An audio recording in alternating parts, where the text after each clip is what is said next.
My name is Sherman. I have the company called The Sous Chef. My focus is on indigenous foods. I'm Amy Thielen. I'm a chef and a writer and a cookbook author. We started this company to really focus on the Native American foods of this region in the beginning, so we've really focused on Dakota and Ojibwe. I myself grew up on Pine Ridge Reservation in South Dakota, so I'm a member of the Oglala Lakota Sioux tribe. I wrote a cookbook called The New Midwestern Table, and that's a book about Midwestern foodways from the past to the present, really. It has 200 recipes. It's like old stuff kind of made contemporary.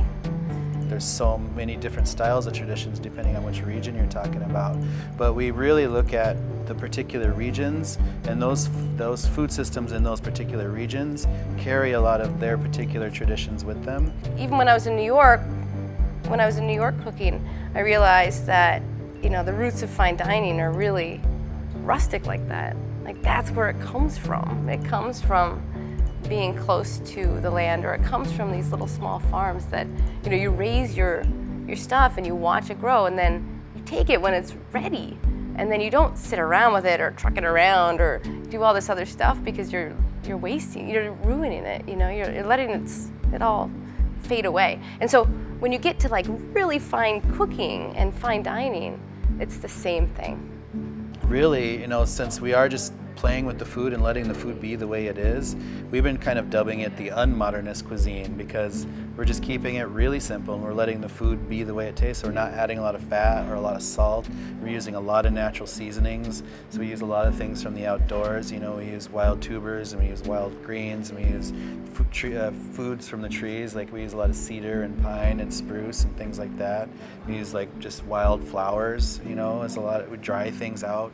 We use techniques that people used to have. There's a lot to talk about between the urban and the rural spaces. Do you know what I mean? Because people assume that like a rural space, they don't have maybe great grocery stores, or they don't have access to stuff. They don't have Whole Foods where you can buy like this kind of chocolate, and I'm a gourmet. I like all that stuff. But I also really appreciate what being rural gives me access to, which is like choke cherries and venison and really fresh potatoes. And a lot of the plates that we're creating, especially with some of our higher end events, we're really putting a lot of artistry into the work too. We really take a lot of thought into the plates that we're building, and it becomes extremely micro-regional to really tell a tale of a certain place and a certain time. So all these ingredients on this plate will basically be ingredients that you could find walking around a lake, all within a half-mile radius of each other.